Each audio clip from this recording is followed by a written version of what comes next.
Seisän joen rannalla.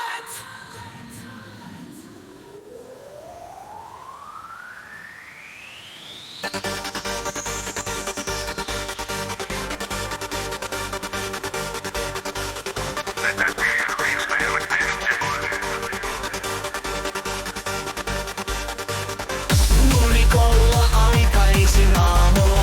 Eräänä päivänä menin piirtämään. Otin maalaustelineni ja maalit mukaani. Harjat ja vesipurkki löytyi paikka ja asettui alas. Otin luojan asennon.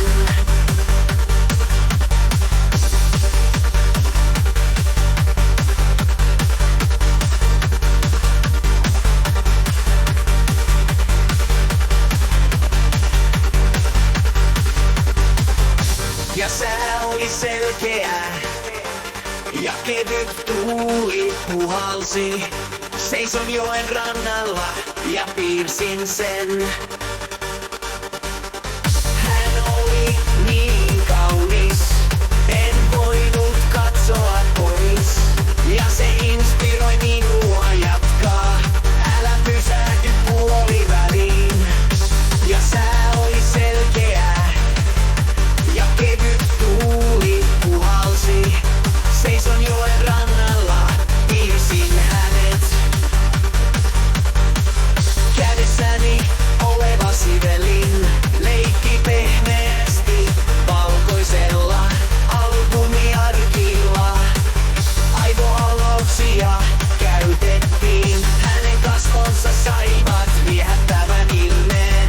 Jatkoin kuvan luomista.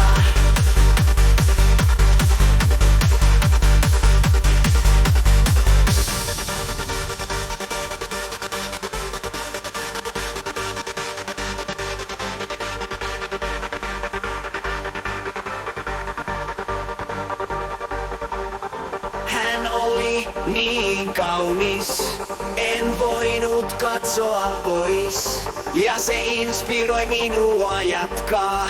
Älä pysähdy puoliväliin. Kun lopetin piirtämisen, jotain uskomatonta tapahtui. Kuva tytöstä piirretty paperille. Hän hymyili minulle vilpittömästi ja nyökkäsi. Piirsin hänet, hän heräsi henkiin. Etkä tiedä kenestä puhun, koska se on salaisuus.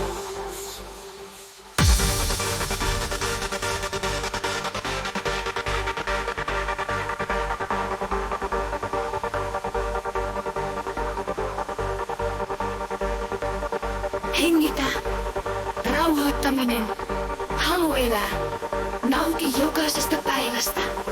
Vain olla yksin hänen kanssaan. Koska se on sakramentti. Tai sota ja tainaa. Hyvää loppua!